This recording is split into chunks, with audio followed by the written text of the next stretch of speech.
and welcome to this brand new episode of Smart Money. I'm Surabhi Upadhyay. Now, ever since the budget came through, the big debate, ULIPs versus mutual funds. Invest in ULIPs or invest only via mutual funds. That classic eternal debate has become alive and kicking again. And that's because of the taxation changes that this budget ushered in. We thought it's a good time to go down to the brass tacks once again and go over a lot of the changing nuances which accompany this product, the ULIP. Earlier, it was seen as a monstrous product with very, very high charges, very investor unfriendly. But now a lot of that is changing. But is it enough for you to be putting your money into it? Well, our guests to discuss this today are Mohit Gang of MoneyFront.in and Vivek Jain, Head of Investments Business Unit at PolicyBazaar.com. Gentlemen, great to have you on the show. Thank you for making time and being with us.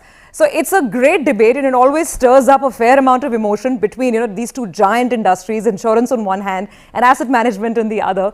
But let's start with the basics.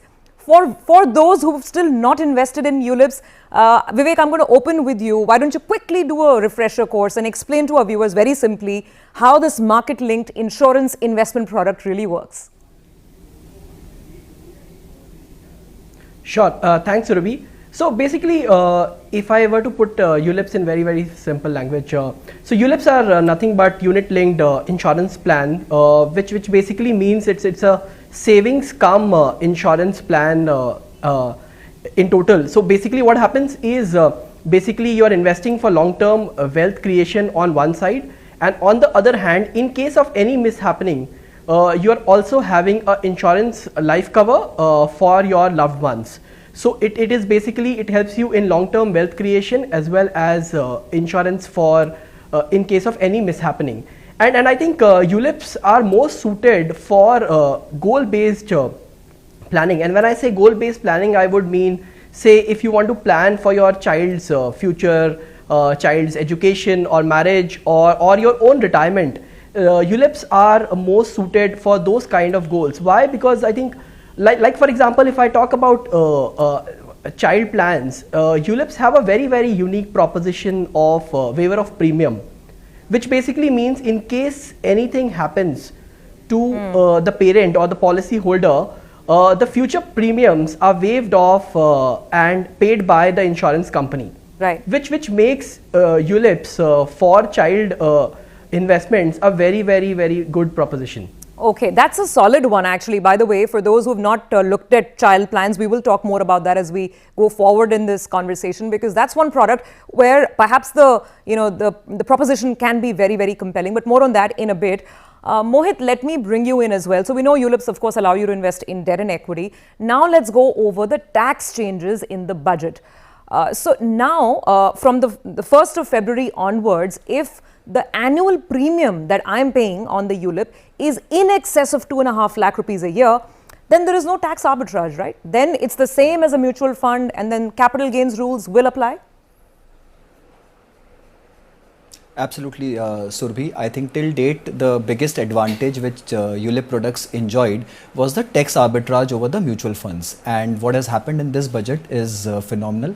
They've been brought at par with all mutual fund products, and the exemption which was allowed under section 1010D has been waived off for policies where the aggregate amount of premium will tantamount to 2.5 lakhs per financial year between one or many policies put together.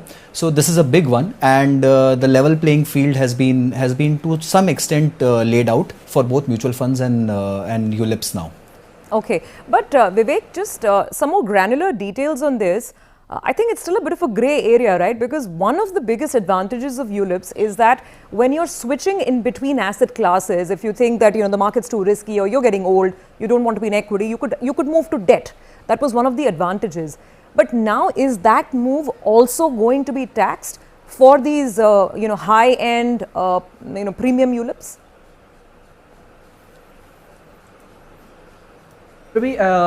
Not really. So fund switching, if you are switching within ULIP and within the same policy, fund switching between equity and debt will not have any tax implication. So I think that still works in the favor of ULIP plans. And just for the clarification of all the viewers, any ULIP plan which is bought or issued before 31st of January 2021 is outside the purview of the new regulation.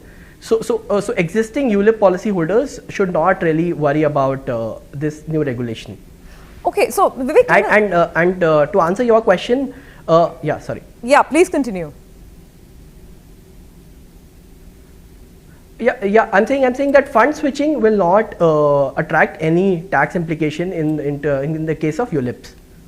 Yeah. So tell us who does get impacted. I mean, the law changes in case you're investing more than 2.5 lakh rupees every year, if your premium size is even bigger than that. But are these large ticket size ULIPs popular, Vivek? I mean, I'm sure you have some data at Policy Bazaar.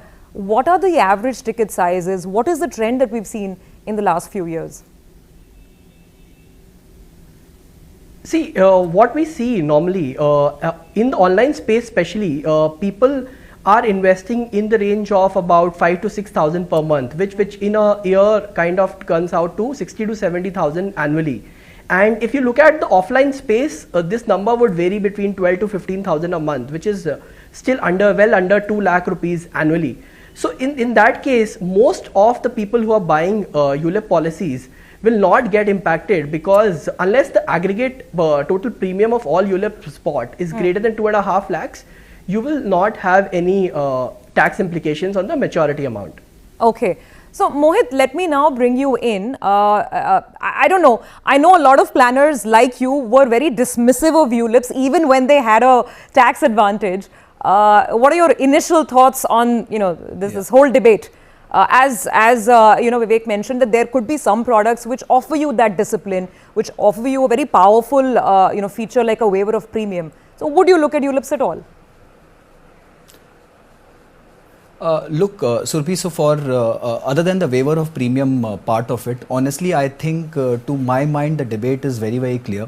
If you really want protection, you have to keep it separate from your investment plans, right? Protection and investment, clubbing them together, to my mind, is never a great idea unless there is a very specific goal and a requirement, and it can be a very case-to-case kind of a situation.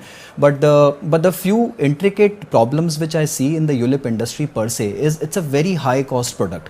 Right, and the product structure is very opaque. It varies from product to product, it varies from policy to policy. Unlike a mutual fund, where the pricing is very standard, that it will vary from 1.5% to 2.5% depending on the AUM of a particular scheme, and there are SEBI-defined formulas for it. Right, there is no such thing in ULIPs. The premium allocation charge can vary from 2% and can go as high as 20%. And the whole debate is that most of the investors, when they get into a ULIP product, they are completely not aware of what the entire charge structure is. So over and above premium allocation, there are mortality charges, there are policy admin charges, there are switching charges, and there are a whole load of other things which are involved out here. Sure. And the biggest problem, which typically investors don't need, sorry, you're saying something, Surabhi? No, Mohit, I was just going to come in over there since you've brought up the very important question of cost. Let's get the graphics also up so our viewers know what are these charges that you're talking about. So there, mostly speaking, there are 4 key charges. So in case you are going to be investing in a ULIP, you should be aware of at least these 4 terms. You have the premium allocation charge, you have the policy administration charge, you have the fund management charge, which is what you pay in a mutual fund as well, right? The fund management fee. And then you have mortality charges. Now, this is the big debate. Earlier, these 4 charges put together were sort of really biting. And that's why ULIP started earning a very bad name. But then policy has changed over the years. And now what I understand is that the digital ULIPs, the ones that you can buy online, a lot of these charges are coming down. Now, this is what Policy Bazaar told us. Look at this, that premium allocation charges are nil in some of these products. Policy administration charges are nil. So let me take it to Vivek to understand this. Vivek, this is the biggest part. This is the biggest issue that people have with ULIPs, that at least the traditional ones, you simply didn't understand for every 100 rupee that you're putting in, how much is getting actually invested in the market. See, I think what Mohit is referring to is I think how ULIPs used to operate until 2010, and until 2010 the charges were very, very high, and almost as high as almost 80% of your investment amount in the first year could go into your charges. But over the years, the ULIPs have evolved a lot, and like you rightly said, the online and the digital ULIPs, the new age ULIPs that we have, now don't have any premium allocation charge, no policy admin charges. Even the life cover charges, the mortality charges are returned to the customer at the time of policy maturity.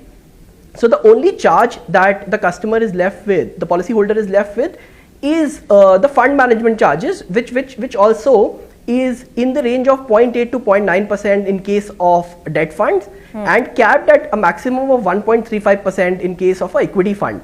Okay. So the online new age ULIPs are really very competitive on the cost structure if you compare it with mutual funds. Okay, so I take that point and you online. Also get an upside of a life cover. Sure. You have that upside.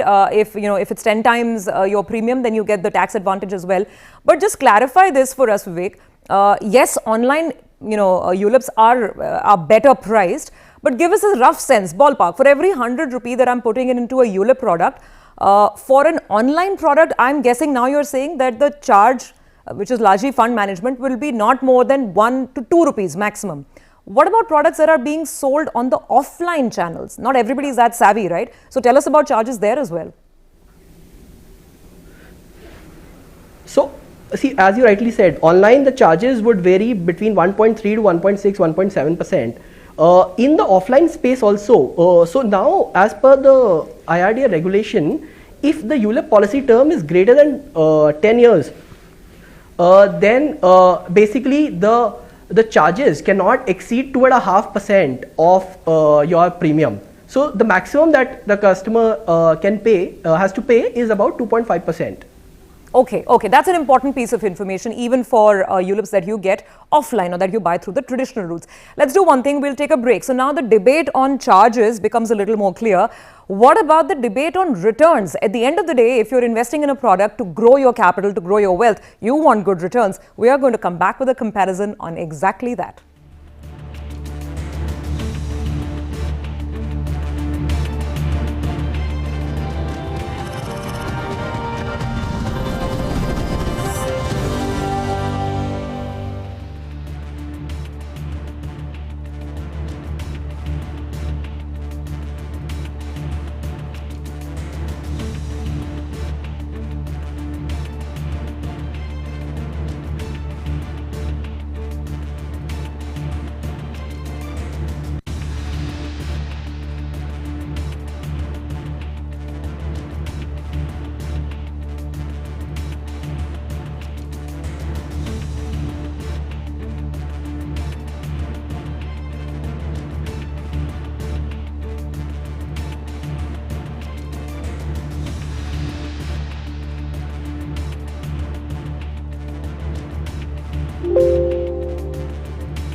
Welcome back. Here with us on Smart Money, and this week we are engaged in that big debate, ULIPs or mutual funds. Now that the tax arbitrage has gone away for the larger ticket ULIPs, how should you look at perhaps your investments?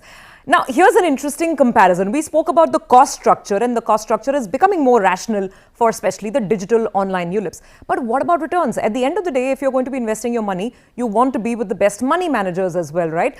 So here is something that we picked up. I discovered myself as well, that actually you can get returns, ULIP returns, on a lot of websites. So it's not that difficult anymore.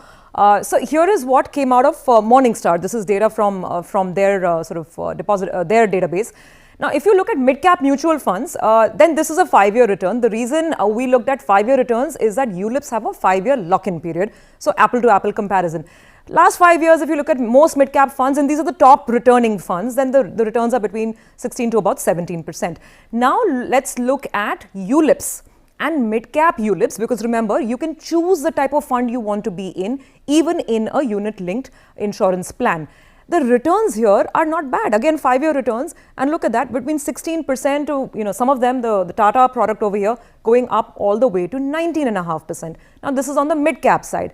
Let's say that you want to be a little risk averse and you want to invest in large caps. So, how are returns? Mutual funds versus ULIPs. Mutual funds, the return last 5 years, you're looking at 18 to 21%. These are some of the best performing funds of the last 5 years. Now, if you compare it with the ULIP products, once again, it's a good comparison actually, you'd have to say, between 17% to going up to almost 19.5 to about 20% again for some of the Tata plans over here. Now, Vivek, let me ask you, because this is at a glance data that I looked at. I know you've been comparing the returns as well. Are we looking at the right kind of data? Indeed, are most of these ULIP equity plans performing consistently well, would you say? Yeah, you're right. I think Surabhi. ULIP, be it ULIP plans or mutual funds, both will have very, very similar returns. And one thing that kind of helps the ULIP fund managers is, given this is like this ULIP comes in with a 5-year lock-in period, the fund managers can then take a longer term view and a longer term call, because there are no pressures of early redemptions unlike that we have in mutual funds. But at a broad level, if I were to compare returns between ULIPs and mutual funds, they will be, the top ones will be in a very, very similar and a very, very close range, I would say. Now let me ask the financial planning expert on this. Mohit, your thoughts on, when you look at returns, what data threw up for you? Has the performance, purely on a return basis, has that performance been satisfactory for ULIPs? So Surabhi, I agree with Vivek to that extent that because ULIPs are locked in products, fund manager has a flexibility to take a longer term view. However, if you go dig deep, so I don't know how many investors would know names of ULIP plans as you would know names of mutual fund plans. How many investors would know names of fund managers under ULIPs or insurance companies as they would know the names of fund managers in mutual funds, right? So there is a difference when it comes to performance. Over a long period of time, mutual funds have had a more sustainable and a more long-lasting performance. And one very important part, Surabhi, which we miss out, is that there is a gross reduction of 3%, and to the last section which we were referring to, there is a gross reduction of 3% in the overall yields if the term of a ULIP is less than 10 years, right? So that 3% gross reduction is fairly high. And the charges in a ULIP are deducted by deduction of units, and they are not deducted from the NAV of the fund, which is a very, very big point, right? So when it comes to performance, the performance will look very good, but for an investor's return sheet, when he looks at his own return, if you have invested in a ULIP and if you see your own performance for 5 years, 10 years, the charges would have got deducted by deducting your units and not being amortized from your NAV. So the NAVs published on the screens are fairly different. They will reflect a higher return, and they will not show you how many units have got deducted out of your overall holdings. So that's a very, very key difference in terms of analyzing the return of a mutual fund. The returns of mutual funds are adjusted in the NAV. The charges of mutual funds, are adjusted in the NAV. The charges of ULIPs are adjusted by deducting units. So that the investors have to be cognizant of that part actually. So Mohit, to me, you're not sounding too convinced or totally convinced on at least the cost structure bit of it. But let me take Vivek's other argument. Vivek pointed out a very interesting product, which is the child plan. And when I also studied this a little bit, it made a lot of sense, because in the unfortunate event of the parent's death, there is waiver of premium. So the plan continues and there are no future premiums that need to be paid, right? So any such products which perhaps do merit a closer look according to you, Mohit?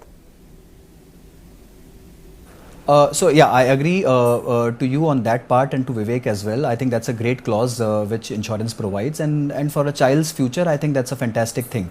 Even in mutual funds these days, there are plans where insurance policies are getting clubbed. So most of the fund houses today offer you a top-up insurance where if you are doing an SIP or something, there is a kind of a waiver of SIP sort of thing which these unique products provide.